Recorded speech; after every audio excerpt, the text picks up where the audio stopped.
Oh,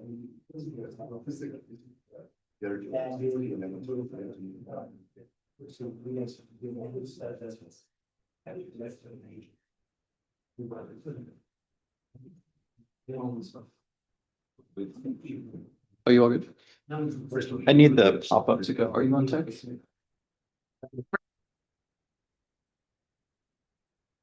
Okay, it's two. Good morning. Welcome everyone to the September 4th, 2025 Technical Coordinating Committee for the CRTPO. We'll first start with introductions and we'll start at the table to my left and then we'll move into the audience to my left. Good morning, Rich Hoffman, Iredell County. Heather Maloney, Town of Huntersville. Andrew Golden, Town of Davidson. Sophie King, Town of Mooresville. Emily Hines, Village of Wesley Chapel. Bjorn Hansen, Union County. Todd Huntsinger, Indian Trail. Raj Castillo, NCDOT, TPD. Aaron Tucker, Town of Cornelius. Justin Russell, Town of Stallings. Bryson Hester, City of Monroe. Andrew Ventresca, Town of Troutman. Travis Johnson, CRTPO. Liz Babson, City of Charlotte. Candace Rory, Charlotte Planning. Dan Lever, Charlotte General Services. Brian Horton, Katz, staff rep from MTC. Diane Thomas, Mecklenburg County Public Health. Theo Gatea, NCDOT. James Kelly, Town of Waxhaw. Gwen Cook, Greenway Focus Area. Aaron Pratt, Focus Area Pedestrian. Sheldon Turner, Mecklenburg County Air Quality. Dana Stujenke, Town of Matthews. Steve Fry, Town of Mint Hill. Thank you. And we'll move to the audience.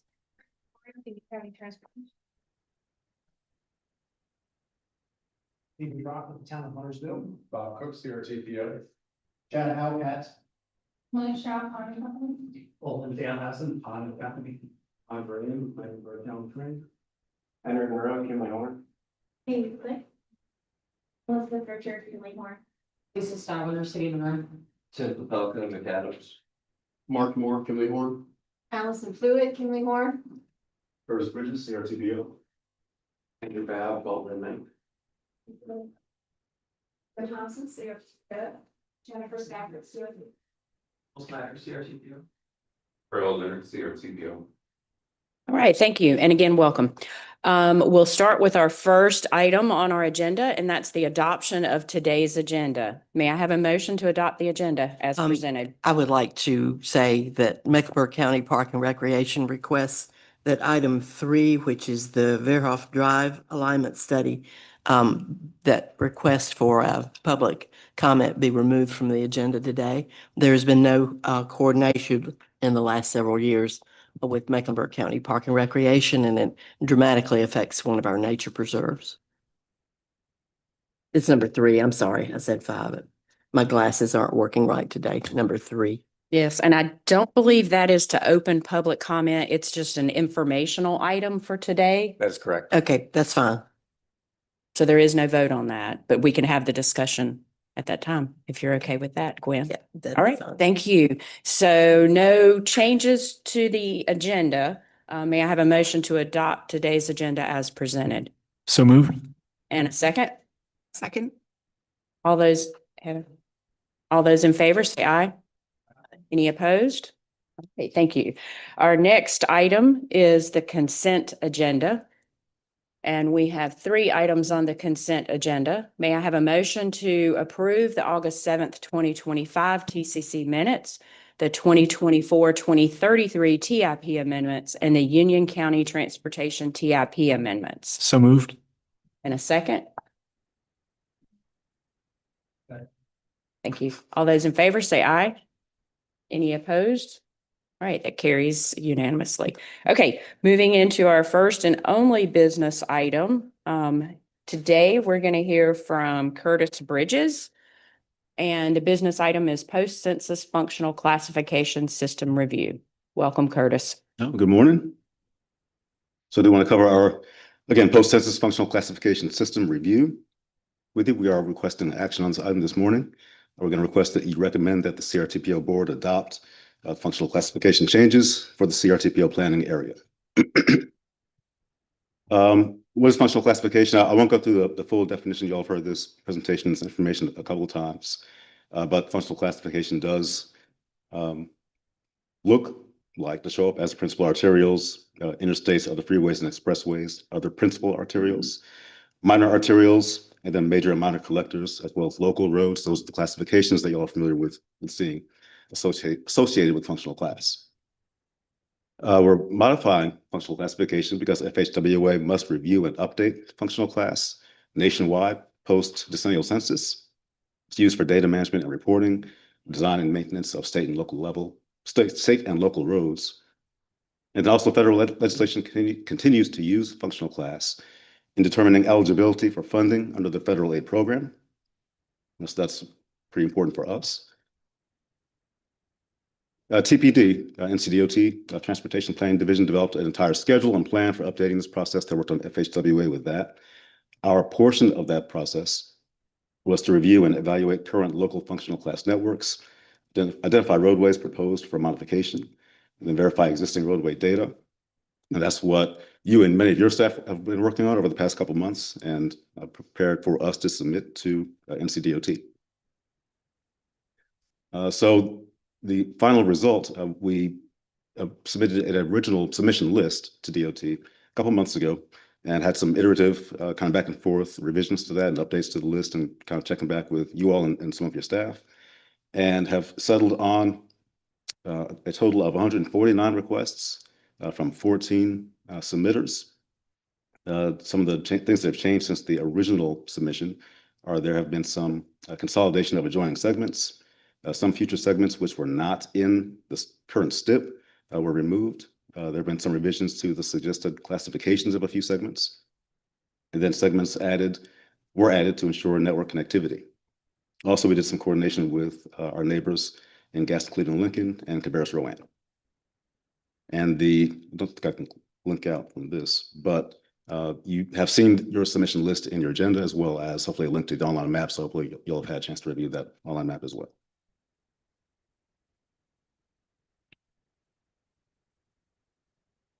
So again, just looking at the schedule, that's what's happened so far and what's happening this month. Of course, we had local staff review in March through June of 2025.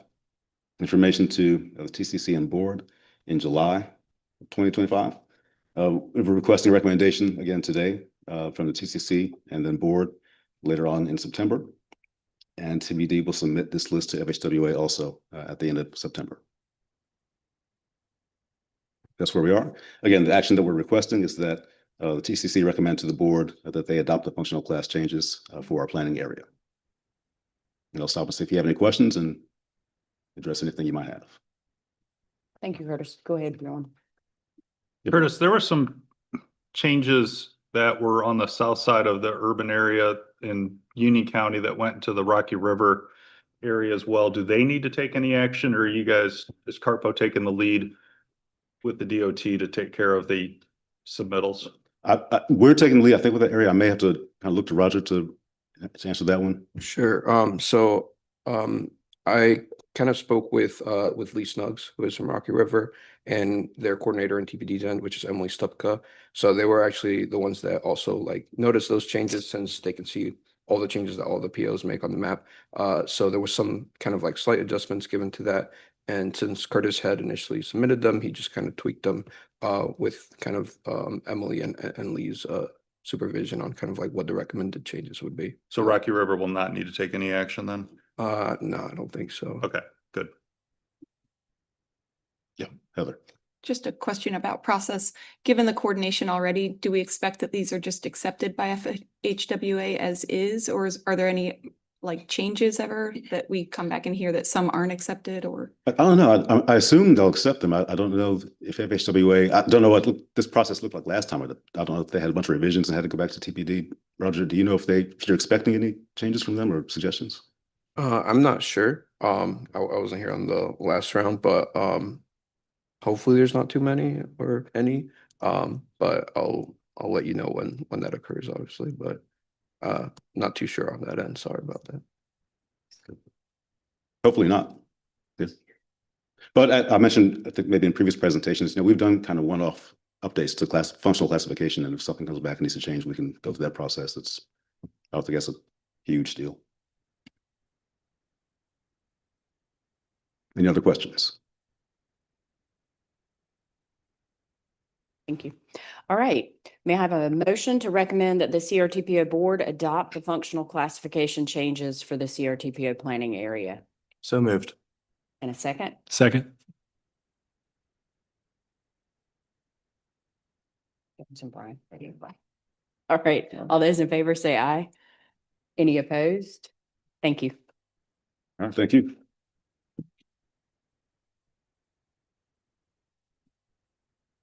All right. Next, we're going to hear from Allison Fluitt. Good morning and welcome. Allison's going to provide us an update on the 2055 MTP. All right, thank you all for having me back. So for today's update, we wanted to give you a kind of conclusion wrap-up presentation on the efforts that we undertook to prepare the congestion management process. And then we wanted to give you kind of the introductory presentation on our non-roadway revenues in anticipation of adoption of those revenues at next month's TCC and board meetings. Quick reminder of our schedule. We are kind of in the midst of a lot of our major production activities, kind of nearing the close of some of those big production elements. You can see that our CMP continued into the summer. We concluded our project evaluation at the beginning of the summer, which allowed us to go into our public involvement process. And as you all recall, at your last TCC meeting and then at the subsequent board meeting, we were able to adopt our fiscally constrained project network. So I will start with our congestion management process.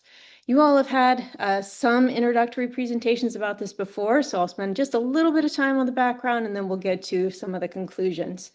But I do first want to remind you all what a CMP is, because this is a little bit distinct when compared to some of the other things that we do as a part of the Metropolitan Transportation Plan. This is actually a standalone item in the eyes of the feds. This is a federally required process for any transportation management area, which is an urban area with a population of 200,000 or more. And essentially, the CRTPO regional approach for managing congestion. This can be used as a standalone document. It can be housed within your MTP for the purposes of how CRTPO has chosen to address their CMP. We do this concurrently as a part of the Metropolitan Transportation Planning process. And one of the real benefits of that is that we get to take advantage of the data that we're looking at here, fold in the findings, and then leverage those as we go into some of the things that we just worked through with you all last month, which was actually identifying those project recommendations as well. Earlier on, actually predating much of the work for the MTP, some of the strategies that we'll talk about here were guided and shaped by a congestion management plan task force, which I think many of you all were a part of. A little bit more background about what this is used for. We want to understand current congestion levels. So this is one of the big things that separates a CMP from the MTP, is we're looking at what's happening now, as opposed to what's happening all the way out through 2055, like we are in our MTP. We're identifying those congested corridors, congestion mitigation strategies, and then tracking the performance of those implemented strategies. We do have to incorporate those findings somehow from the CMP into our MTP. That is one of the federal requirements. And we have to think about how those strategies can be considered within our capacity adding recommendations for our MTP. So essentially, one of the big intentions for our congestion management planning process is we have those capacity adding projects. Is there something that we can do from a strategy perspective that helps us reduce the need for capacity addition or reduces single occupancy vehicle travel? So kind of keep that in mind as we're going through some of these. We're also evaluating these for congested corridors. So it's not just our projects. We're looking at overall congestion. Doesn't necessarily have to have a project associated with it. The reason for that is that there's a lot of planning that goes on in this area. There are a lot of policies, programs, or other project recommendations and local plans that may impact how we address congestion. And so we want this to be a little bit more global in nature for our region. So first we start with the determination of those congested corridors. We're looking at some of the available data. There's some great resources available here. We're looking at travel time index that's actually pulled from probe data that's available to us. For facilities that don't have that probe data being collected, we're using volume to capacity ratios coming from the travel demand model. Also, very importantly, we had very consistent feedback from our steering committee, our advisory committee, and from members of the TCC. So let's just tell the story of how we got to where we got with our congested corridors. We established our CMP network using all of that data and then started to filter in those congested corridors based on some of the thresholds that were actually identified by the CMP task force before all of these efforts began. So these are things that are telling us that there is a problematic travel time index or a volume to capacity ratio that exceeds 1, where we have volumes that exceed our available capacity. But then we kind of took a look at this because we're going to ultimately identify strategies for each of these. So we want this to be a workable network that we can really get our hands around. So working in partnership with the steering committee and advisory committee, we started to put together a process for what these congested corridors could really represent. So in some places, there are going to be congestion issues that kind of have a unique consideration associated with them. For instance, streets that may be within the Route 4 area, where we know that that may just be some downtown friction or uptown friction that we need to be considerate of. Areas around the lake that we know there are just limited means of ingress or egress that we need to be considerate of. There's just not a lot of change that's going to happen there. So those were some of the filtering exercises that happened here. Also removing city maintained roads within the city of Charlotte, because we really are just focusing on those places where we may have some potential projects or other impacts coming in. We wanted to look at some more continuous sections. So any tiny small links we were pulling out of this process. And then, of course, we were relying on input from our steering committee and advisory committee, because a lot of our folks that are boots on the ground in various communities were able to tell us, hey, this corridor is a problem. We need to be focusing on this as a congested corridor. So with all of that, we had 42 total congested corridors that were identified within the region. So that's one part of our equation. I mentioned we also look at this from a project standpoint as well. So what does that mean? When we're thinking about this new fiscally constrained project list that we have, we want to think about this kind of sweet spot in the middle when we start to evaluate potential strategies for our CMP and how we might be able to apply those. So our existing plus committed projects, those are the projects already in the TIP. They already have an element of definition that's pretty well assigned to them. They have some obligation of funding that's already been assigned. So we're not going to go in and then subsequently assign strategies to those projects, because that would not be reasonable or feasible for those projects. We similarly are not going to be taking a look at our unfunded projects. Those are beyond the scope of the 2055 MTP as it currently stands based on our available funding levels. So we're focusing in on our new fiscally constrained projects. So when we put all of this together, let's pivot over to the strategies section. We had 59 different strategies. These were identified by the CMP task force, and they centered around 4 major categories: freeway-based strategies, non-freeway strategies, regional strategies, and other new strategies. We had, at the August 6th staff meeting, jurisdictional representatives. We got together, did a similar presentation, longer than this, to that group to go through all of this content and ask the members of that group to essentially go through these fiscally constrained projects and our congested corridors and help associate the most appropriate strategies with those different locations. So we were reviewing this using an online map. We had an associated spreadsheet, just letting people use little drop downs to kind of pick out which strategies were appropriate. You could pick out multiple strategies for a particular project or a particular congested corridor. Those spreadsheets were due back on August 27th. These were actually emailed out to all of you as well. So hopefully this is something that if you haven't had a chance to take a look at, you'll be able to do so. So this is not a binding exercise. I do want to point that out. We are not obligated to implement all or even one of these strategies, but they are very valuable to us because now we know that there has been a thoughtful process that's been undertaken to understand what types of strategies could be most effective in these areas. And this is something that can be considered as we move toward project implementation in these different areas. And also just even formulating what potential projects could be in some of these areas as well. All right. So now I'm going to shift gears. I was trying to move through that a little bit quickly because there's a lot to get through in this section as well. To our non-roadway revenues. So as you all know, for our financial projection requirements, as a part of the 2055 MTP, we have several different elements that we have to look at to determine our available revenues. We have already looked at together and actually adopted our roadway capital funding.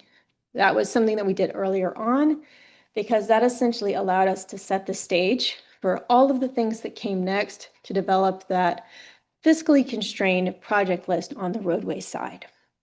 But at the same time, we have been working in the background to develop a public transportation forecast, maintenance forecast, and also our MPO discretionary forecast. Just a quick reminder, I know you all have seen these 20 different times at least, but our MTP horizon years continue to guide the way in which we report and represent all of our revenues. So we have our 2025 year, and then from there we move into a 10-year cycle with 2035, 2045, and 2055. So I'm going to run through kind of each of these in turn, beginning with our public transportation forecast. And this one was, I think, something that we started very intentionally over a large number of months because we knew that this was going to require quite a bit of coordination. We do have 4 different transit agencies within our area, and there was the intentionality that was identified by CRTPO staff even before the inception of the MTP this time, that we wanted to look at this a little bit differently, more cohesively between all of the individual transit providers. To do that, we worked hand in hand with the Transit Providers Work Group. We started with a kickoff meeting to communicate what we were attempting to do, kind of what this even looks like from a revenue projection standpoint for the 2055 MTP. Something that I'd just say kind of anecdotally is that the way that we're projecting revenues for a metropolitan transportation plan can look very different than the way that a transit provider may be looking at their revenue forecasts, both in timeline and in the types of things that they're looking at as well. So we wanted to have this conversation early on. But then that allowed us to have some individualized interviews with each transit provider, regroup, talk about what we had found, and then start to think about proposed methodologies for how to project those revenues going forward. We then went back out to each group individually to kind of make sure that we were on the right track. We had interpreted those findings correctly. We were kind of applying that methodology in a way that made sense to their unique needs, and then kind of came back to the group once again. So some of the things that we're thinking about as we develop transit revenues. Obviously, a huge part of this is funding that's coming from the Federal Transit Administration. But obviously, there are also local revenues that need to be considered. This looks different for all of our different transit partners within the region, be those taxes, fares, debt proceeds, or future funding mechanisms that may be in play as well. There are discretionary funds that come through CRTPO that play a role in transit funding, and even some non-traditional funding partners that we needed to be considerate of, and that was something that we had discussions with our transit partners as well.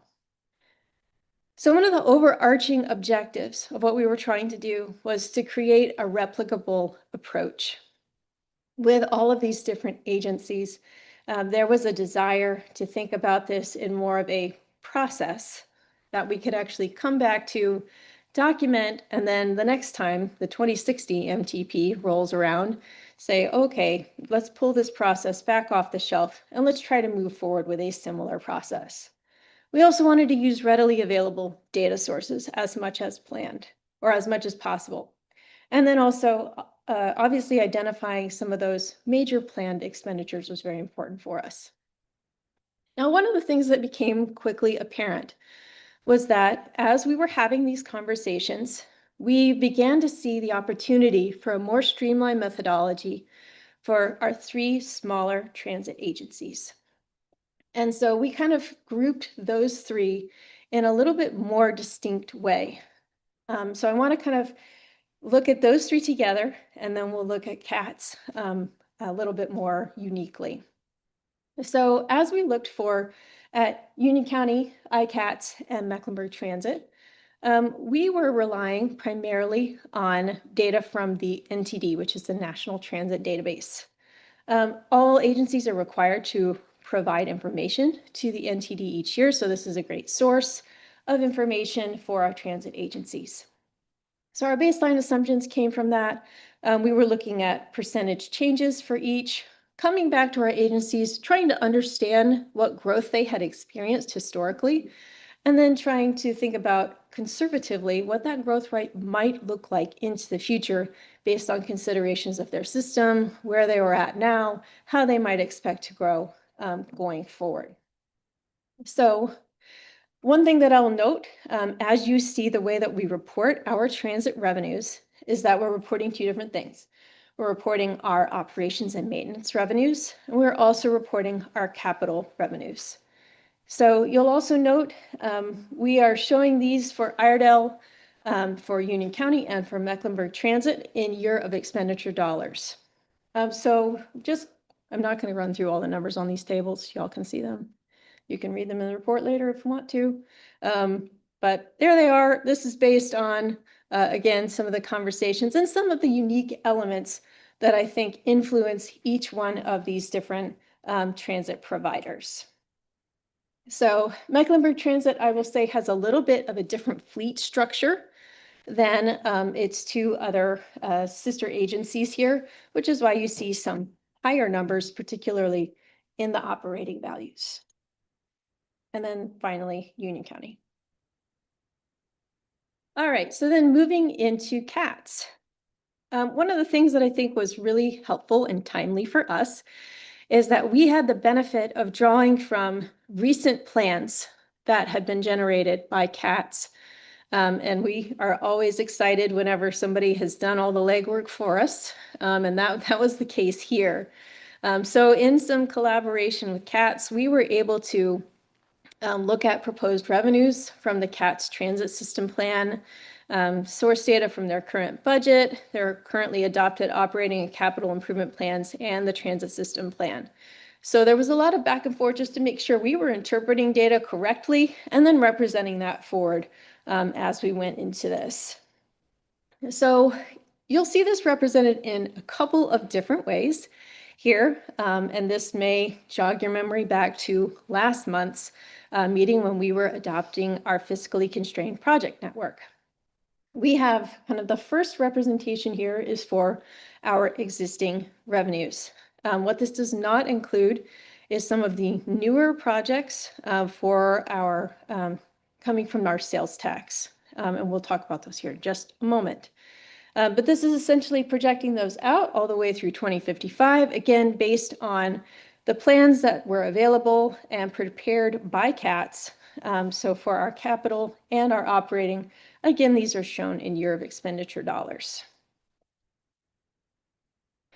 Now, you all have seen Kelly represent these slides much more capably than I can, so I'm not going to do you the disservice of reading all of these things again, but I call your attention back to this to note that when we're talking about CATS revenues, we are talking about both sides of this. We're looking at projecting those operating or those existing revenues forward, and then also looking at the revenues that are going to be generated as a part of that transit system plan for the rapid transit corridors. So this was adopted in May of this year. It includes the fiscally constrained implementation plan, the Better Bus program, and the phased implementation of the rapid transit corridors. You all have seen this before. I think the big takeaways for us as we had this conversation is that they are based on reasonable and conservative funding assumptions, and that the costs and revenues are balanced.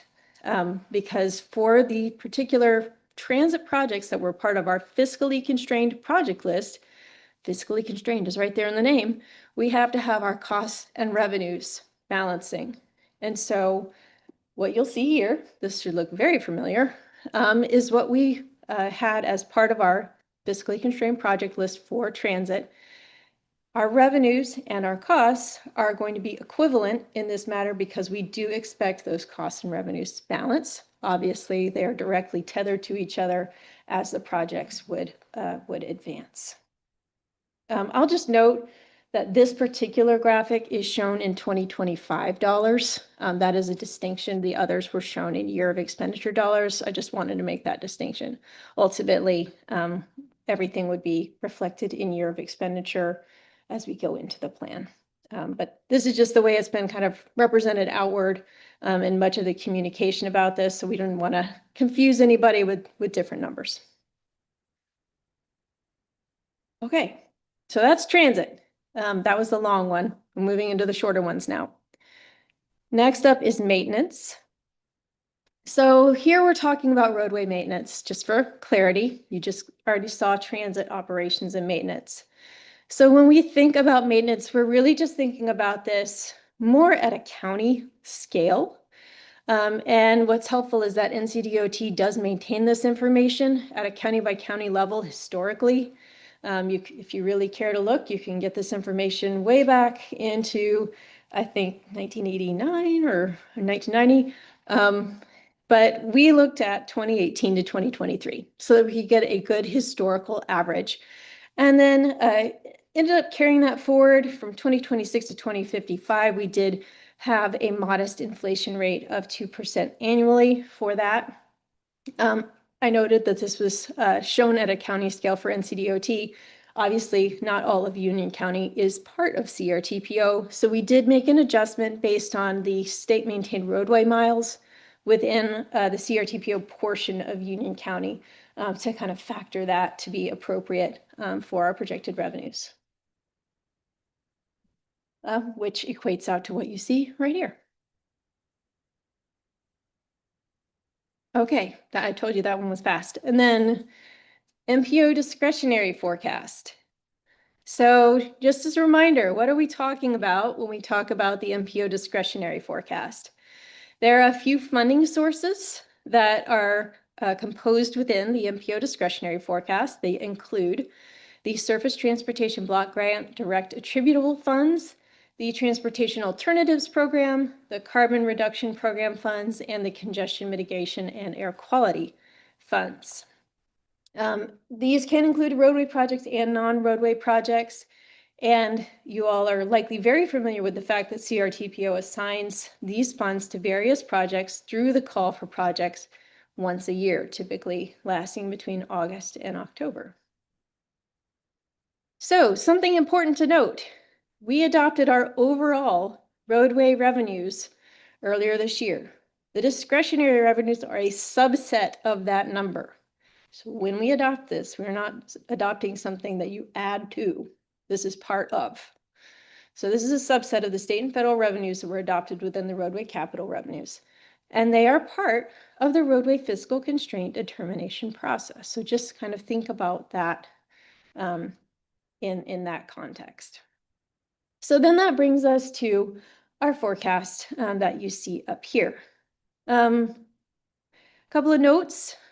You'll notice that we do not have revenues shown for CMAQ or for carbon reduction in our final two horizon years. Carbon reduction is something that is not expected to continue federally beyond that point, and CMAQ, that information is just not currently available to know whether or not that's expected to continue. So to be conservative, we have not shown those revenues being projected outward.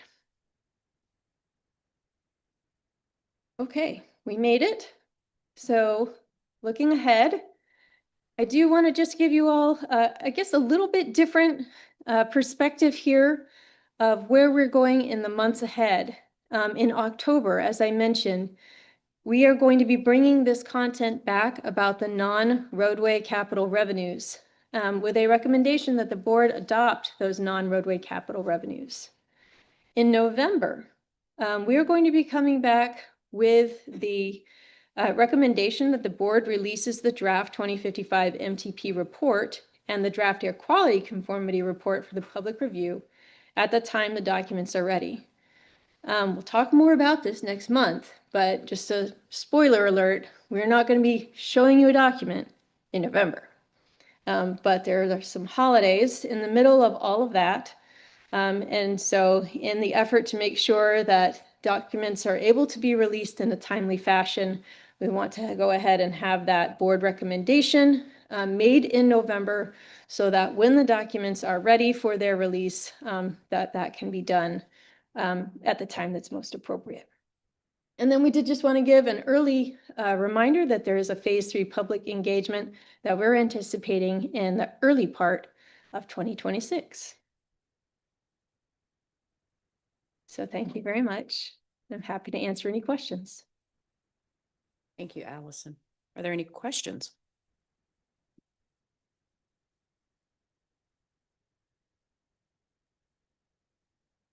All right, hearing silence from the group. Thank you again. Thank you. Next, we're going to hear from Bryson Hester. Need to put my glasses on, but that's it. Thank you. I can see that one. To provide an update on the CTP amendment for US 74 and Rocky River Road grade separation. Welcome, Bryson.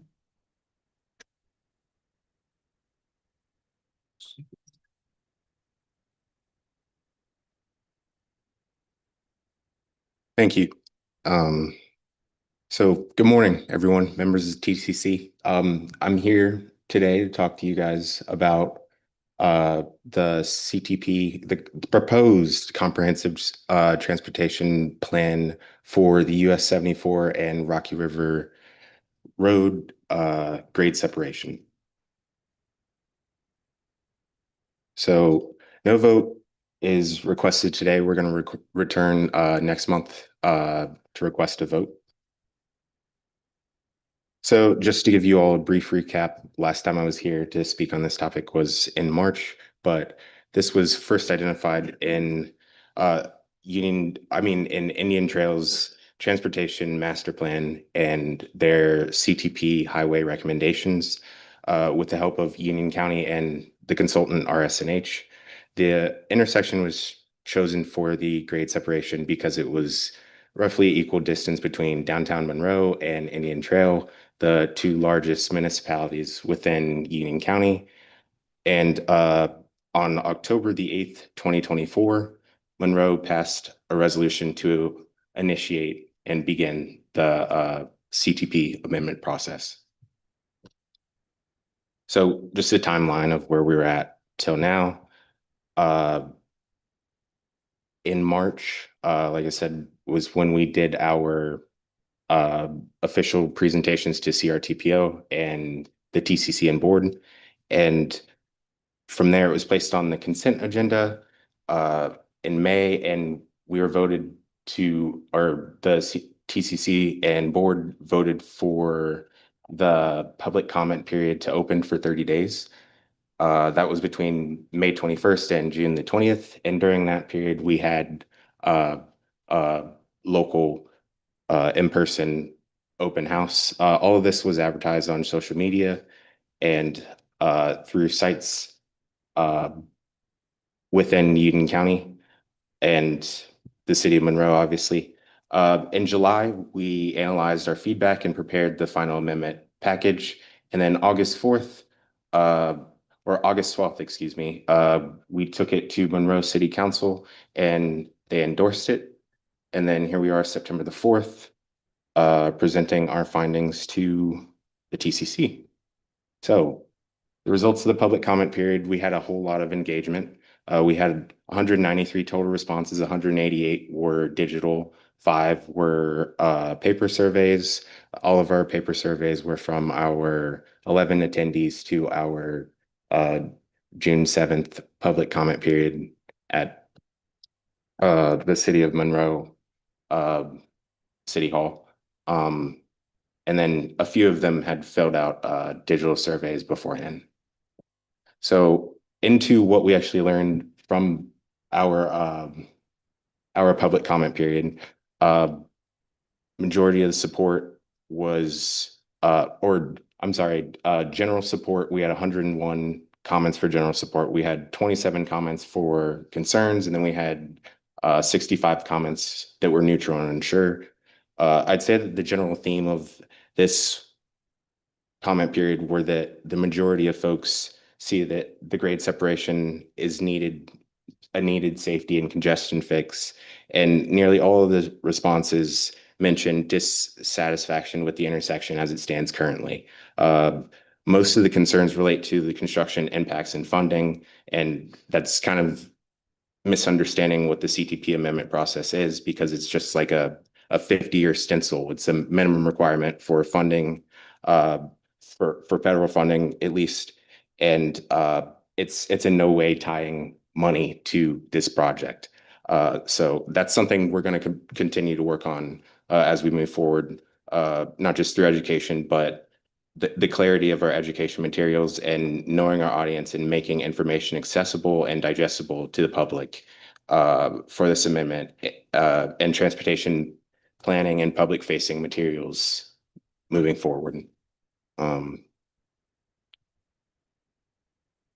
That concludes this presentation. So any questions? Yeah, go ahead. Dave Campbell, the bicycle focus area. Just a question on any response about bicycling concerns with the project, or if not, which I imagine you might not have, going forward, would you seek that out to kind of think through how can we make this project good for bicycling across 74? I'd say out of the comments, yes, we did. Bike and ped was one of the selections in terms of at the intersection. If there was 10 questions in total in the survey. So this is just pulling whether or not they generally supported it or didn't support it. And then what's on the right of the screen is when people actually took the time to type in comments, but there was a selection in terms of for bike and ped, if people thought they needed improvement at the intersection. I can tell you right now, after looking through all comments, that was something I'd say there was maybe 4 or 5 of the people selected it. The reoccurring themes were, like I said, kind of misunderstanding in terms of we want the light fixed, potholes, like as off kind of track as that. But there were some people that mentioned bike and ped, but not as many as, you might think. Well, a follow-up question. So going forward, how would you and your team think about bicycling issues with this project? Given the feedback you've had, and maybe additional feedback in the future, how would that work? Or, how would you go about making sure this is a good multimodal project? I'd have to get back to you on that. I'm not exactly sure. Like I said, this is just for putting the grade separation onto the CTP map. Oh, Lisa Stywinter with the City of Monroe too. Just to point out, with the 74 widening project in Monroe, we have multi-use paths that include pedestrian and bicycle. And I would imagine, I can't speak for Indian Trails project, but their 74 widening project, I would imagine has multi-use paths as well. So when the grade separation project comes to fruition, of course, we would be trying to look at how to accommodate those pedestrian and bicycle facilities. and that's part of, I believe isn't written in terms of our legislation, Lisa, that Safe Streets for All in terms of everything that we implement is like, it's going to have, if possible, if right of way can be acquired, the 8-foot multi-use pass, that's standard. So tell me when you want me to stop asking questions on this, but Oh, no. that sounds like SUP on 74, if I understood the previous speaker's response. But what about on Rocky River Road? If you're bicycling on that road and you need to get across this new bridge, across 74, what's the thinking? Or what's the process for figuring out what that looks like? Please.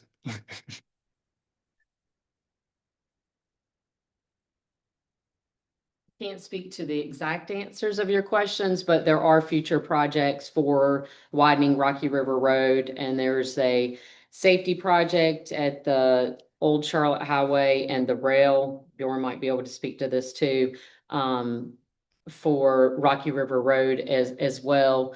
We do have, the city has, the safety grant that will be moving forward. We have the agreement with I think the agreement now in place or moving forward with that. So during that process, some of these areas may be looked at as well.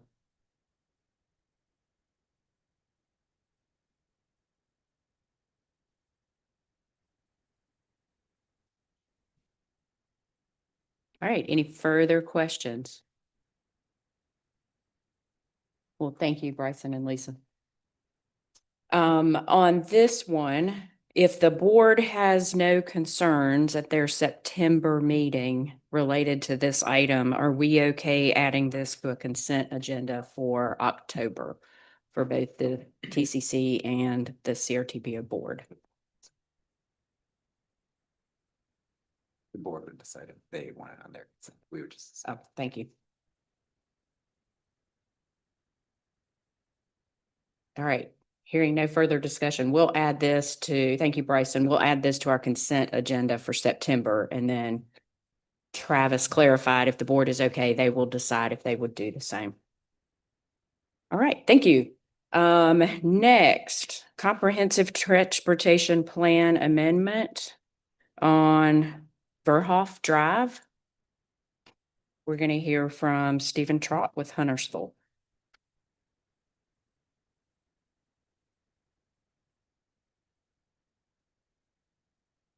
Good morning. Thank you for having me today. I want to talk about, and this is really an intro to the process. Sounds like the previous item was a bit further along. This is at the very beginning of this process. So just want to talk about a little bit about the history of what's out there, what the town is looking at today, some of the different things that may influence the decision. Like I said, this is the very beginning of the process. We have not reached out for public input, have not reached out to the public, have not reached out to property owners yet. This is really the first step to kind of kick that whole process off. Through that process, there could be many changes or none. We don't know yet. We're just getting started. So I'll run through some slides and show you some pictures and maps of the adopted alignment today and some potential ones. But the current adopted alignment was one that was adopted back through CRTPO, actually MUMPO, at that time back in 2002. A portion of the alignment's actually been constructed. And what we're seeing now is there's some developments in the area. There's major transmission utilities, facilities in the area, and also some county property in the area. So the town's starting to take a look at the area and saying, you know, we may need to take another look and maybe refine the alignment that's out there. So back in the early 2000s, and this is a map from then. It may be hard to see. There's a lot of information on the map. It's a larger area, but there's not a whole lot of development in the area. North-south, on the left side of the page is North Carolina 115 or Old Statesville Road. Kind of in the middle, north-south is Asbury Chapel Road. And Verhoff Drive runs east-west. This is that adopted alignment back from 2002. And actually, the alignment goes from Old Statesville Road, that yellow north-south road, all the way over to future Prosperity Church Road. what the town is focusing on and looking at as part of this potential alignment evaluation is a portion of that, the portion between Old Statesville Road or 115 and Asbury Chapel. So I mentioned that part of the alignment's been constructed. The part that's highlighted in green, it doesn't look like that today. If you've driven out there by that, there's actually a bridge over 115 and over the railroad, a grade separation that was done back in the early 2010 timeframe. So that portion of the alignment's been constructed, a small piece. The rest of it in pink, again, between Old Statesville and Asbury Chapel has not. That is still, again, not built yet. And you can also see on the map just some of the development in the area. You can see during this time, there was not a whole lot of development. You know anything much about Huntersville? It's growing. It's growing a lot and growing rapidly. So I thought it'd be a good time to take a look as things may have changed since then. And they have. Another part of the challenges is just some of the major utility corridors that go through the area. Colonial Gas Line, if you guys have heard of that, goes through this area. Also, Duke Power has a transmission corridor. There's actually 3 parallel transmission lines that run in the corridor there in the purple. There's transmission towers.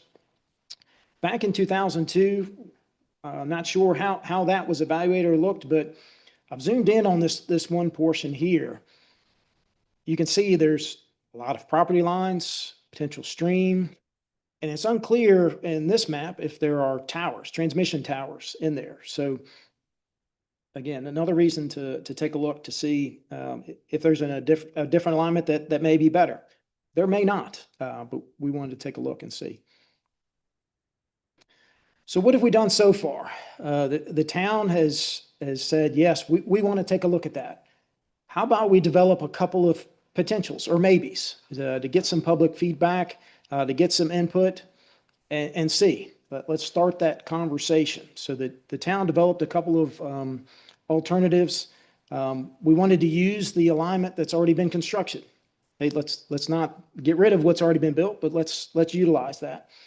We've sought some initial feedback just on design criteria from NCDOT, Duke Energy, and also Colonial Pipeline to help facilitate development of these alignments and also future ones if so needed. So this is a map, again, of the same area, but with an aerial background, a little bit updated. You can see things have changed a little bit out here since that 2002 study. So this is one of the potential alignments. This is one of the maybes. The red dash line, there's a lot of information on this map, but the red dash line shows the existing adopted alignment. There's already an alignment adopted out here. You can see that this potential alternative is pretty similar. There are some changes, not a significant, major different corridor looked at. Again, one of the possible maybes out here. In that, we're looking at, properties, transmission corridors, just some of the things. Another potential alternative, again, not a whole lot different than the previous one, but it's a little bit different. A little tweak, a little shift. Again, same red line, that's the current adopted alignment that's out there. And there's also other thoroughfares, north-south, that are adopted. Again, a little bit hard to see that run north-south that cross through the area. But again, this is another potential. And then we have a map that shows all three. How do you compare one to the other? What are the pros and cons of each? This is just a map showing the red is the existing adopted alignment, and then the orange and the purple are 2 potential ones.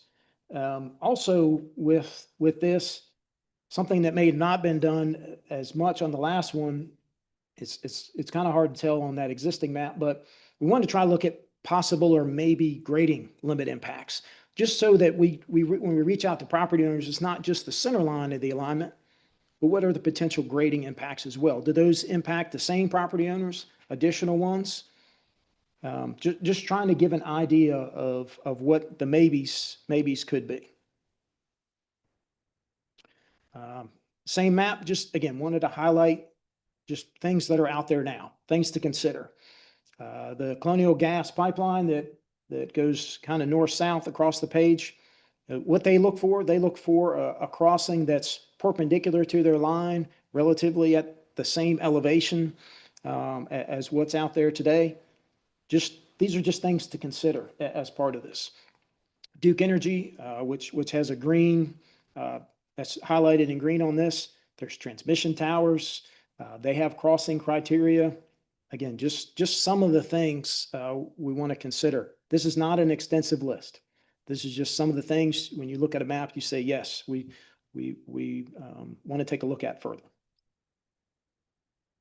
Again, highlighting in on that same area from the existing to this one. You can see that there's multiple transmission towers kind of grouped together that cross through the area. It'd be a good idea to try to avoid those and also meet Duke's crossing criteria. Again, just part of the challenges the town will be looking at as either these alignments or other possible ones are developed in the area. There's also a park. We'll be coordinating with the county on the park property and all the property owners in the area. Something else that is going on out here, there's existing development. There's also future development. Developers have come to the town and said, hey, we're looking to development, and they're in different stages, different timelines. There's an existing development kind of on the left side of the page that's looking to expand. They're looking to expand very soon. So that's something to consider. There's a large piece in blue in the middle. That's a new development. It's a new industrial development. They're looking to start construction probably within the next year for their development.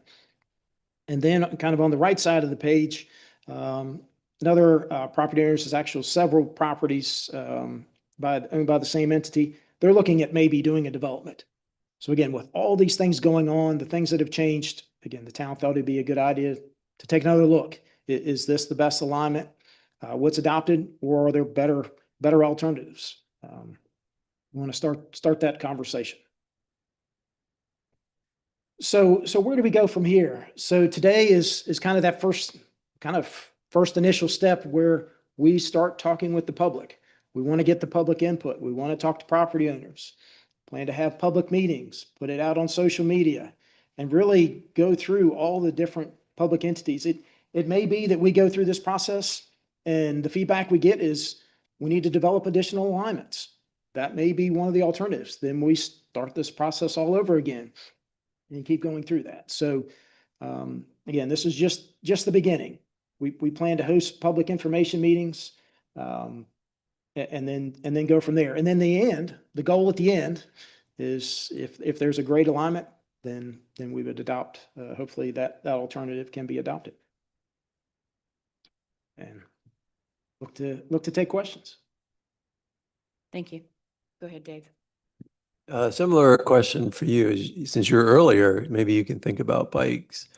From a fresh perspective here, how does Huntersville look at a project like this and the need for kind of the east-west bike connectivity?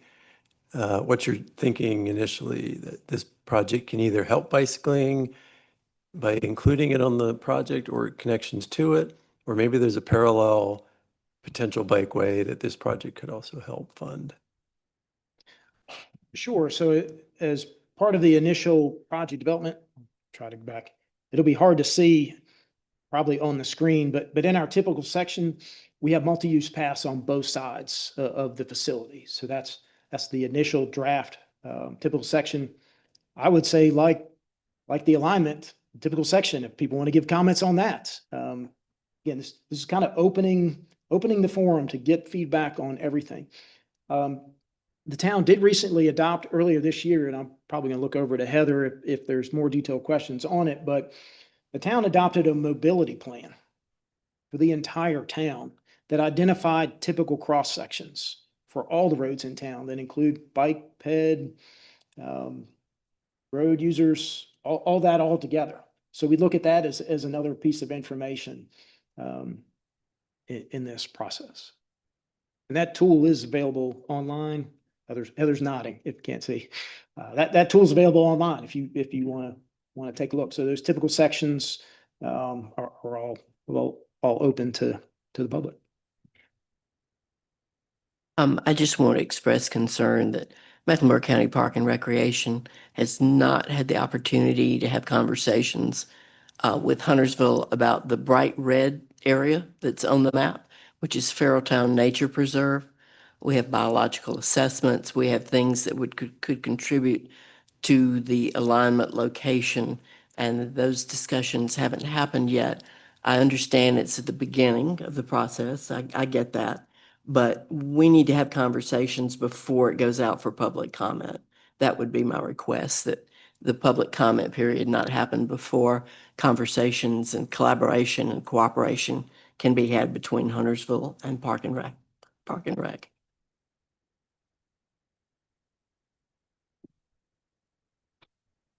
What's the vision of Huntersville for implementing this? Are the proposed developments going to potentially build segments of it?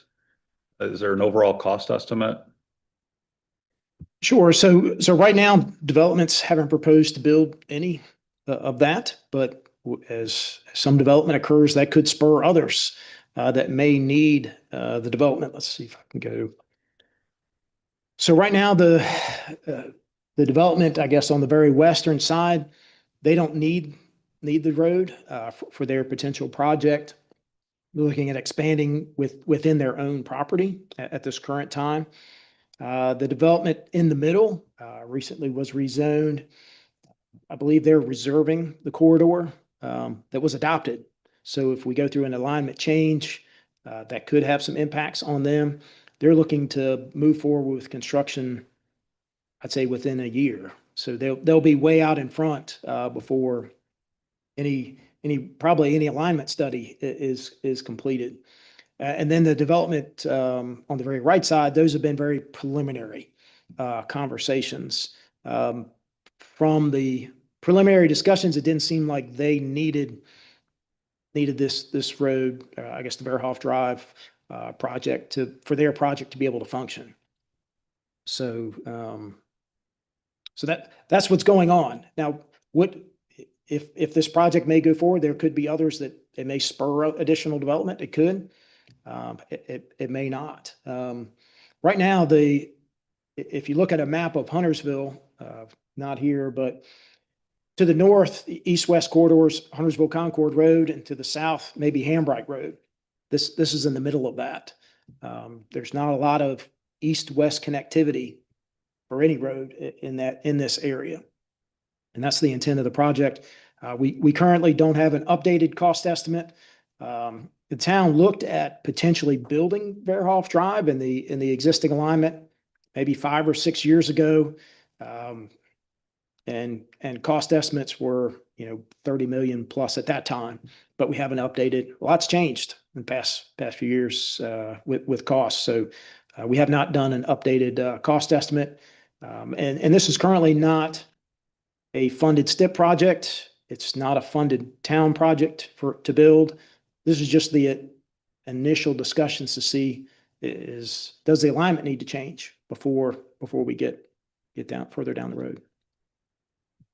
I have one last question just for information. If you could go back to the map that showed the purple utility corridor, I think it's a couple of slides back. I'll start going back. You just let me know when to Okay, stop. I will just keep going.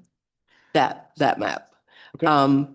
The red and green dashed lines around the alignment as it's shown on this map, what does that mean? I'm going to assume it means potential grading impacts from back then. I don't know the data source of that. This is the information when we were looking at what was adopted previously. This is what we found. I looked to CRTPO to confirm this is the adopted alignment. And the name of the creek in the red? I'm not sure. Okay, we're both not sure. I should know that, but I don't. Yep. Yeah, go back. This was the map, and I believe this was what was adopted through CRTPO. This is what we have in our file back from that time as the alignment that was adopted.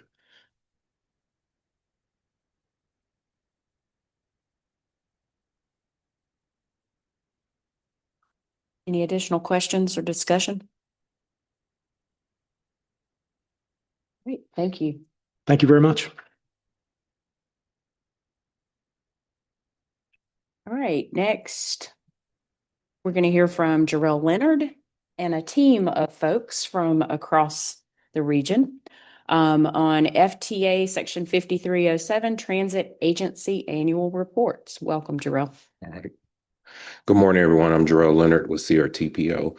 We do this annual report every year during the September TCC meeting, focused on the FTA Section 5307. Kind of background of what all's going to take place in this presentation. So a little bit of background on 5307. 5307 is the formula program from FTA, or Federal Transit Administration, that focuses on areas with 50,000 or more residents. It is a critical funding source for planning, operating, as well as engineering design for public transportation, as well as human service transportation. It provides aid for any mobility for those who are disabled or considered seniors, or anyone else who has any disabilities. There are 4 transit providers within our region, and they're going to be doing a report on theirs. So some of the eligible activities include planning, engineering, and design of public transportation facilities, as well as any type of other infrastructure that is public transportation related, capital investments, fleet vehicles such as buses, or maintenance facilities, passenger facilities. Also ADA compliant, complimentary service costs are covered in capital. Operating. Anyone who has 100 vehicles or less are eligible for operating based on the National Transit Database Table 3A, which is published every year per transportation operator who receives 5307 funds. So in 2021, July 2021 to be exact, CRTPO board adopted a memorandum of understanding as well as a formula allocation for each recipient within the CRTPO planning area and the Charlotte urban area as well, to be able to receive their 5307 funds annually. And it includes a call for projects. In 2023, September 2023, to be exact, the CRTPO formed a transit providers work group, which we use to coordinate these activities for these annual reports. A memorandum of understanding was signed in 2021, and it was the actual product that came out of an initiative known as the Transit Education Task Force that looked at not only how the methodology of how the funds were distributed, but also best uses for the overall region as a whole. Paragraph 8 of the memorandum of understanding states as follows. All Section 5307 recipients must provide some type of report to the CRTPO board, as well as the TCC, which is the auxiliary of the CRTPO board, by September 1 of each year. And then below in the blue box is the actual language. So the first presenter on the provider work group is Union County. I believe it's Teresa Torres will be speaking. Teresa. Thank you. Good morning. So before I go into the 5307 funds that we have received and our future funds, I would like to tell you a little bit about Union County Transportation. So we are a demand response service, curb to curb, door to door when approved. We only ask our residents to register for our service, and anyone can ride. 0 to 15, we ask that you have a parent or guardian with you. 16 or older, you can ride as an adult. And our service is free. We pay for everything from grant money and local match. Our residents do not pay for anything. Our county population is over 263,000. Every year our trips are going up. So in 24, we did about 78,000 trips. Last year we did almost 82,000. We have 1,531 unique clients, and we do this with 28 vehicles.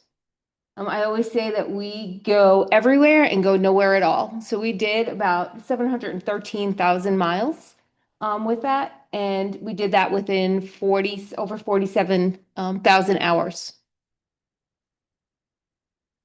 What do we do with our money? So we have two executed tips that we have now rolled into a approved application where we have received the funding.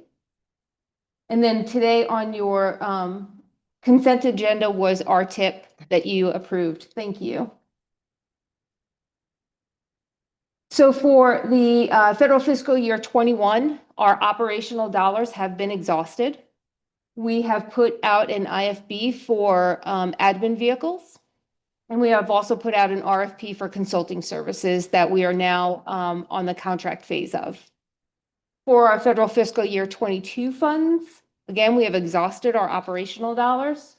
We have put out an RFQ for design of facilities. We are busting out of the area that we're in now and need to expand. We have exhausted our PM maintenance funds, and we exhausted our 1% safety requirement. Our plans for our federal fiscal year 23 through 25. Again, we submitted the tip. We will use that for operational dollars for our federal fiscal year 23. And then going forward, those operational dollars are with 5307 money are a little weird. You can't go forward with them. So you have to use in the rears for that. And then we also use capital dollars for the renovation of our facility, for the 1% mandated security and safety 1.75%. And then we'll also use PM maintenance in that. Any questions? Thank you.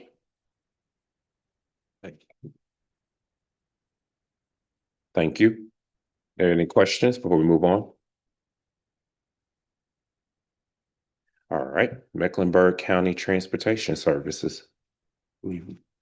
Andre Amos or Gina?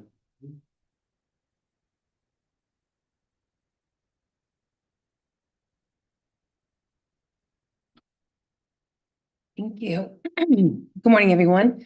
My name is Gina Merrill. I'm the Grant Development Administrator for Mecklenburg County Services for Adults.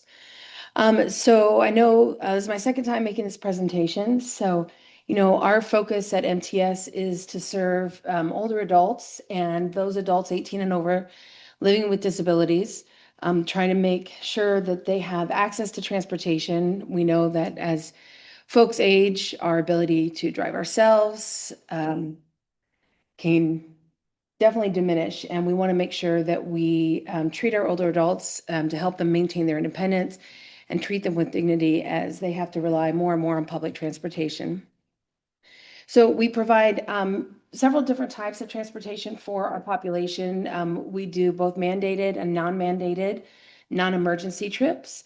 We do have Medicaid trips, and we also provide non-Medicaid trips. One of our biggest transportation folks are those that go to our senior nutrition congregate sites that are all around Mecklenburg County. We also provide transportation for employment and education, and then also to adult daycare sites. We also happen to do some groceries, take folks to groceries on a once a month basis. So our population, Mecklenburg County, is 1.2. There's an estimated 157,847 individuals that live in Mecklenburg County over the age of 65. And 5.6 of our population live with a disability. And so these are the folks that we not only serve currently, but we're also trying to reach out to serve more of. Because it's a hard population, especially with social isolation and health issues, to make sure that we get out there so that they know our services are available. So we have 25 LTVs and 3 passenger vans at MTS proper, so that's within Mecklenburg County. But a lot of our trips are conducted by our vendor partners. So actually you'll see the majority of our 5307 funds are used to pay for capital cost of contracting for our vendor partners. These are the list of our current vendor partners that we have, and you can see what our average monthly passenger trips and revenue miles were for fiscal year 25. So we didn't have any tip amendments submitted in 25, although we do have some planned for 26. I came on board about a year ago, and we really focused this year on trying to get the grant management of our FTA funds under control and in line with our county budget. So that is why we haven't had any tip amendments this year. As you can see, we have about $8.45 million in 5307 money available to us that's been allocated. The reason why we have such a large balance is because we still have not fully used our ARPA funds. In fiscal year 25, we did fully expend our CURSA funds, and we are about $1 million left. We have about $1 million left in our ARPA funds. Obviously, with the county, you know, our division in services for adults not only does transportation, but we do senior nutrition, we do adult protective services, guardianship, and we need to make sure that we make the most efficient use of our county dollars that we have. So for us, being able to use the ARPA funds where there was no county match required was very important to us to be able to save our county dollars for our other programs versus the 5307 where we have to use, of course, 20%. But we do have a projection out through fiscal year 33. And we do have all of those dollars spent through fiscal year 33.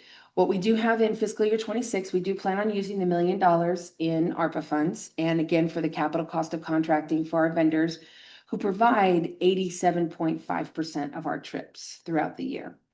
So we do plan on using 1.46 million of the 5307, and that's both from federal fiscal year 21 and federal fiscal year 22. In fiscal year 26, I see that. So we're going to have the final numbers. We'll be submitting that for your next board, the next board meeting for consideration. And then we continue to use the same thing for our capital expenditures. What we do hope, once we get caught up, is our federal fiscal year 25 funds will begin to be used in 28. So that will definitely shorten the amount of time that we have between what we've been allocated and the fiscal year that will be used. I do have to say the one thing that we do have, and we do actually have this budgeted this year. So CRTPO was giving us the 5303 money to do a feasibility study for microtransit and how that might look within MTS and how that might be implemented within MTS. So part of our funds are reserved right now for a possible implementation of microtransit. We hope, well, we'll definitely have the feasibility study done this year. And then, so what we'd like to do is we're going to hold that money until we get that study and then hope put it in a plan for fiscal year 20, late 26 and early 27. Again, because we don't have that study done, we're not really sure what that looks like, but that money in capital, we'd be able to hopefully, you know, purchase some vehicles and or do some further capital contracting to make sure to see if microtransit would be feasible for MTS. And that's it. Are there any questions? Yeah. Hey, Gina, do you have a projected cost on your microtransit feasibility study or estimated cost? Our total grant was 66,000 and we got about 15,000 in match. So it's about $80,000. Right now I contacted this CATS to find out, and I received the procurement documents that you guys had, but because it was more aligned with actually creating a program and aligning it, it's not really for us. So now we are in the process. We do have an existing procurement for RLS Associates who won our last RFP bid for studies. So now we're trying to find out if that is still in play or if the time frame has expired, because I really don't want to have to go out and do another RFP. So I'm hoping to have that answer this week. So then we can start. And if that's the case, that we can use our existing partners, then we'll be able to have the feasibility study done by the end of the year. So no costs known quite yet or ballpark? We have or- $80,000. We have about $85,000 to spend. So 66 from the grant, about 15 in kind. Okay. So that's how much we have to, for just the study. For the actual microtransit, we have right now, I budgeted about $1 million. And that's for operating, not for the feasibility study. That's not for that, right? That is for operating, for what we plan to do in either late 26 or early 27. Thank you. Yes, great. Thank you so much. All right, thank you, Gina. So the next provider is Iredell County Area Transit. We were notified yesterday that they would not be attendance at this meeting, so we will give a copy of this report to everyone in attendance as well as the recipients on the TCC distribution list. Next provider will be CATS. I believe Chad Howe.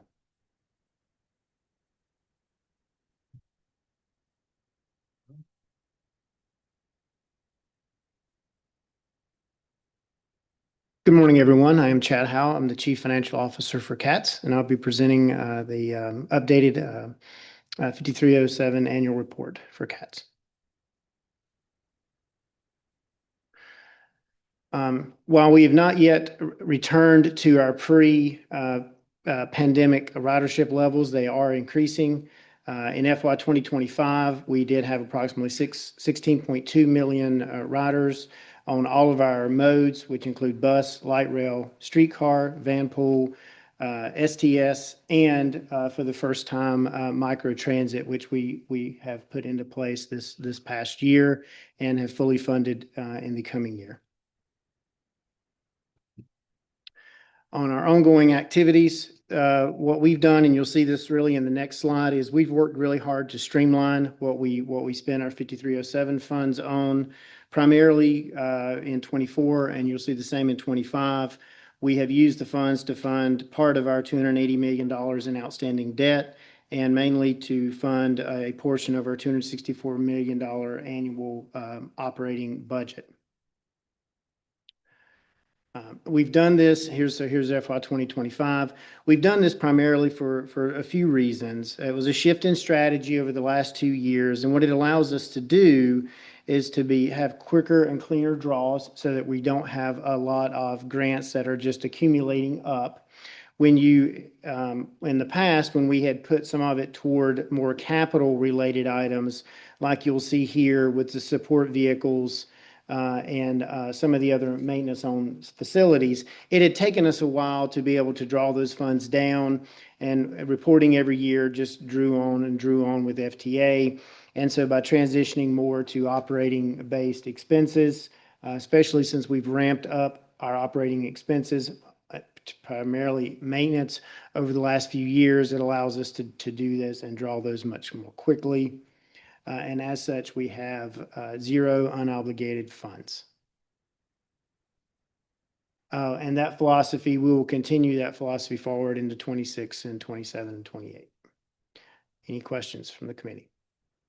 A question about, I read in the news, other cities, major cities are having problems with their transit. They use terms like death spiral, Philadelphia, the Bay Area. It seems like Charlotte is avoiding this. And is that true? And if so, how are you such a well-run organization that you're not facing similar challenges? Let me attempt to answer that in 2 parts. So one, you've got, when I show the debt here, right? So this is our outstanding debt. We've managed to not issue a lot of debt on the equipment that on the projects that we've completed up to date. Primarily, this is on this is purchase of buses. When you see the debt, when I talked about $280 million in debt, or on the Blue Line and Blue Line extension. We've been very careful about what we've issued debt for because of the restrictions that are applied on the sales tax that we have now. The only vehicle that we have to issue debt is COPS. And so we cannot do revenue bonds or some of the other types of debt on that. And so that's, I think, how we've really worked to manage what we issue debt on. We've worked wherever possible even if it meant that we needed to extend out the life of some of our buses. We've worked very hard to fully fund those either through grants or through some grants, and local or strictly through local funds. A lot of the buses that are coming in now, we've done some rather large orders over the last couple of years, have been predominantly local funded or using prior year unspent grants that we were able to reallocate and use. Going forward, as the presenter talked about earlier, we've built a fiscally constrained model that would bring in the larger projects across the multiple rail lines we're working on. That is incumbent upon the successful approval by the county of the new sales tax. And within that, there will be more debt issuance. It is a fiscally constrained plan that limits debt issuance to only what is needed to cover any gap years that we have. So the intent there is that it would be as locally funded as possible using the new sales tax. The next avenue then would be to leverage that and bring in federal grant money or federal grant resources. And then only at the amount that is created, a gap that's created there versus expenses, would we then issue debt to cover that. And so I think that's the approach that we've taken. That's the approach that we intend to take. And it's simply by limiting debt to limiting issuances of debt to only when it's most critical, and we cannot delay or spread out any of the expenses that are related to that. I hope that answers your question.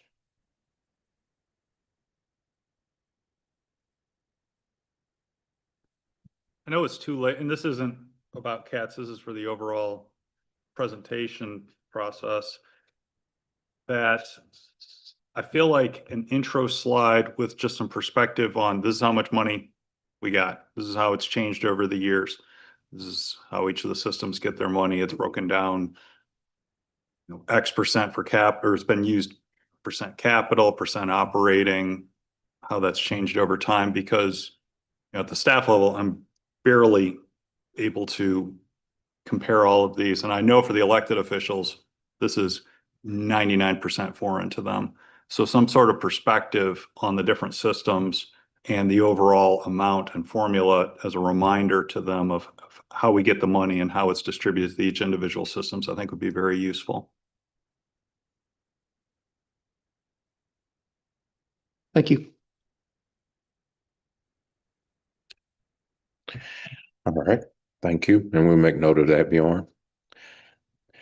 So Rock Hill, Fort Mill area does the 5307 allocation for the South Carolina portion of the Charlotte urban area.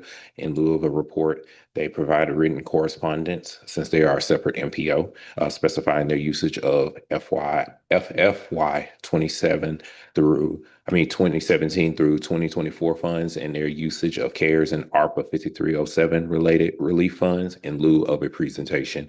We will send the correspondence along with also the overall report. Are there any questions related to that? Andrew? More comment than question. I believe this is the second year in a row now that you were notified last minute that ICATS wouldn't present to us. I just want to state it's a little disappointing. Understood. In there, and I'll make note. Any other questions? No. To add to Andrew's, let's not forget that RFATS has blown us off on an annual basis, and I think that needs to be noted. I'll get you just as a taxpayer, Ardell County. I'm looking at myself. Any other questions or comments before we move on? Thank you. Thank you. All right, last but not least, we're going to hear from Merritt on an FY 2025 CRTPO public engagement.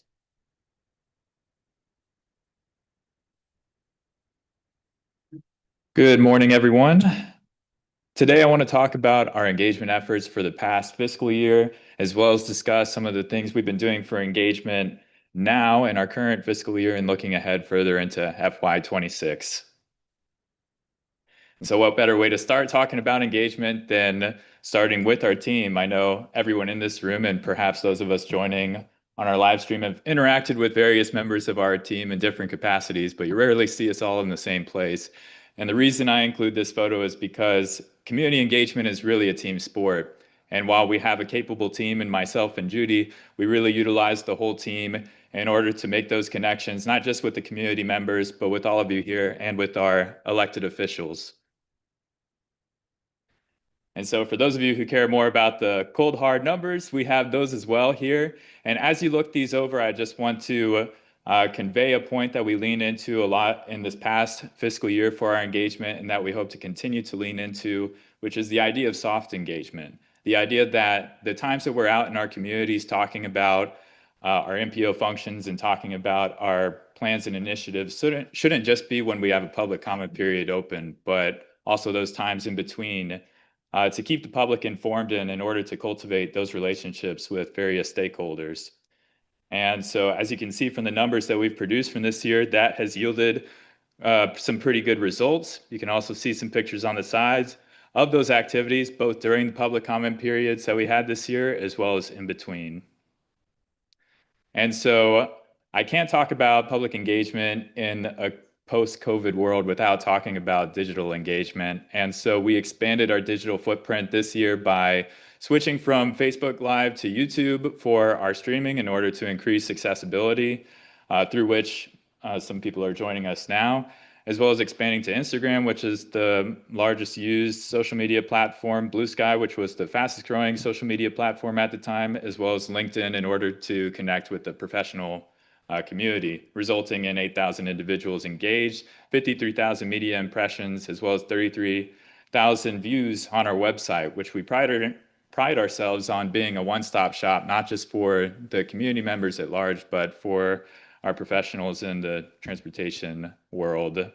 And so some more specific highlights from our engagement from the past fiscal year. We continued our quarterly communications team meeting with various public relations professionals in all of the jurisdictions in our planning area. And in those meetings, we have different members of that group give presentations on things that have worked for them in the world of communications. An example of this was Riley George from Pineville gave a presentation on the integration of AI in their website and using some engagement with that. And so this meeting also spawned staff tours in our jurisdictions because that really helps us as an engagement team being able to see boots on the ground, the different communities that we're serving, so that when we're tabling at an event for a public comment period, we're able to connect with residents on similar landmarks and concerns that they may have. And so those tours were important. On the picture on the right, you can see Judy and I during our tour in the town of Davidson, which we definitely enjoyed, and we appreciate the town of Davidson for that, as well as the other jurisdictions that we got tours from. We also did a lot of outreach with different nonprofit organizations, the organizations that have direct contact with those community members that might be most impacted by the transportation system. So you see in the picture of a right, a monthly coordination meeting with nonprofits that meet in the Sugar Creek corridor. But we also did various meetings with nonprofits in Union County and even in Iredell County as well, in order to be able to increase our reach. We also wanted to increase our reach to the populations that don't speak English. And so using, once again, nonprofits as a means for that, as well as using different communication means such as the Spanish language radio station that we used for our MTP outreach.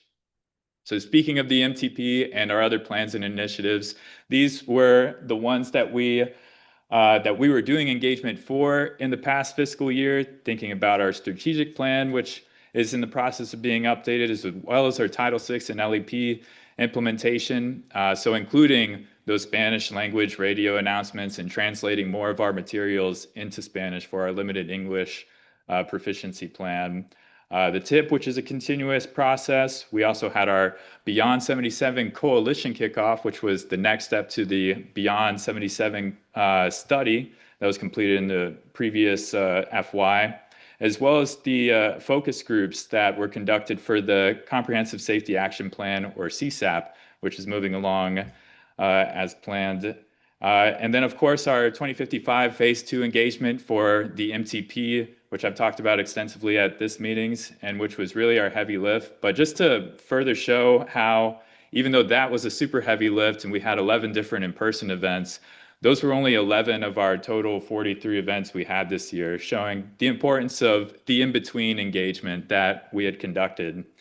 And then we also had a lot of collaboration with our member jurisdictions. So not just residents in the community, but those who are in the MPO world or in the transportation world in general, including our joint MPO roundtable with Gaston, Cleveland Lincoln MPO, Congestion Management Education Series, which was a three-part series, talking with board members about the impacts, causes, and funding opportunities in regards to congestion. The relaunch of the Transit Subcommittee with Encampo, which is also collaboration with Campo, as well as LAP training for the discretionary grant program. We had 8 different conferences that our team attended, and during those we had 4 different presentations that we took part in or gave, including a presentation on the SEAM advancement study for mobility initiatives in the Charlotte region, Section 5307 funding and the establishment of the Transit Providers Work Group, as well as the Connect Beyond Regional TDM Plan. And you see Jarrell presenting for that on the photo on the right. And so, as we are currently in FY26, we're actually also currently in the public comment period for the 2026 to 2035 TIP, and that will conclude on Friday, September 19th. So be sure to look at our website to be able to give your comments and to encourage your community members to do so as well. Also anticipate the adoption of the 2055 TIP early next calendar year, as well as our strategic plan update later this calendar year. And included in that strategic plan update is the communications plan, and included in that is actually a rebranding for CRTPO, which might be the first time that many of you are hearing about this. So you might ask yourself, why a rebrand? You might also be interested to know that CRTPO is celebrating its 60 years in existence this year. So to honor that, and also to align with the update of our strategic plan, we are undergoing a rebranding to include our logo, but also some of our other materials. So slowly but surely, you'll start to see our agendas and our slides look a little bit different. Our website as well will start to take on a new look in order to continue to project the modernity that, even though we are 60 years old as an organization, we shouldn't look 60 years old as an organization in our branding. And also to ensure that our materials are ADA compliant, using some darker colors that'll show up better on light backgrounds. And so just to give y'all an evolution of our logo, starting with the old Mumpo logo back in 1990 was when this logo was established, to the one that we have been using until now, the CRTPO logo, which was created in 2013 after the incorporation of Iredell County in the planning area, and to our new logo, which was created by City of Charlotte Communications and Marketing team. So this logo was created very well, I will say, by a team that did it completely for free to us. So this highlights the kind of the benefit of CRTPO being administratively located within the City of Charlotte, having such assets at our disposal. And so this is the light and dark version of the logo. You might notice that the font of the CRTPO is a little more connected than the past one, showing the unified nature of our planning area, that while we are 24 different jurisdictions, we all serve one transportation system, as well as a GPS coordinate showing that CRTPO acts as a guide for prioritization of projects and for the solicitation of funding, as well as the green in the roadway to retain some of our old colors, as well as to show that we're sustainable as an organization that has been thriving for 60 years. Any questions about our public engagement for the past FY, this FY, or the rebranding? Could you go back to your last slide? Appreciate you including a bike lane in your new logo. That's wonderful. Could we add a bike stencil to one of those 2 bike lanes you've drawn and maybe some flex posts? The logo is actually final and we are unable to make any more changes at this time, but maybe for the 70-year anniversary, we can add those features. I just met our communications team last week. I know who to call. Very nice. Diane, you had a comment or question? Yeah, and Dave, I was actually thinking similar thoughts, but great minds, right? Great presentation. I love the logo. Just a couple of questions about the public engagement. Is there a minimum requirement, that has to be met, like a percentage of the population or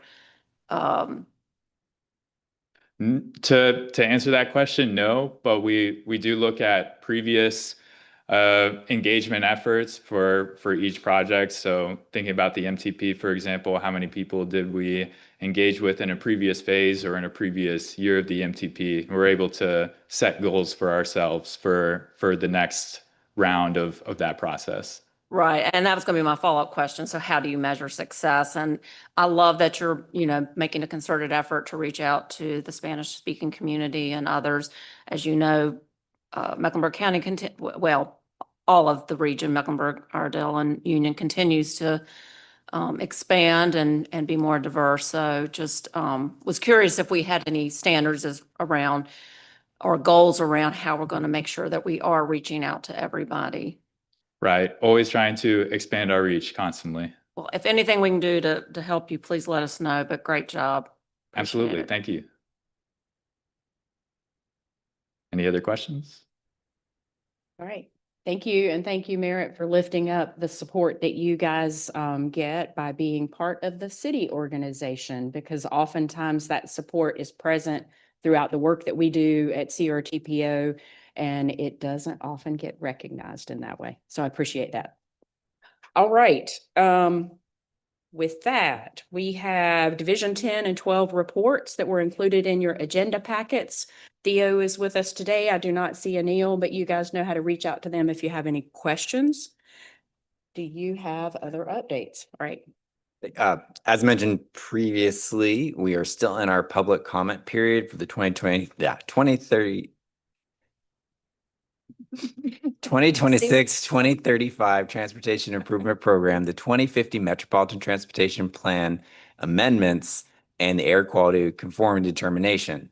So that public comment period is going up to December 19th, 5 p.m. So please share it with your communications department, use social media, get the word out to get us feedback on those plans. That is my reminder. All right. Any other updates, comments for the good of the group? Thank you all for sticking with us. This was a rather long meeting, lots of detail. As always, thank you for your time and participation in the important work that we do on this committee. And with that, we have completed all items on the agenda and we are adjourned.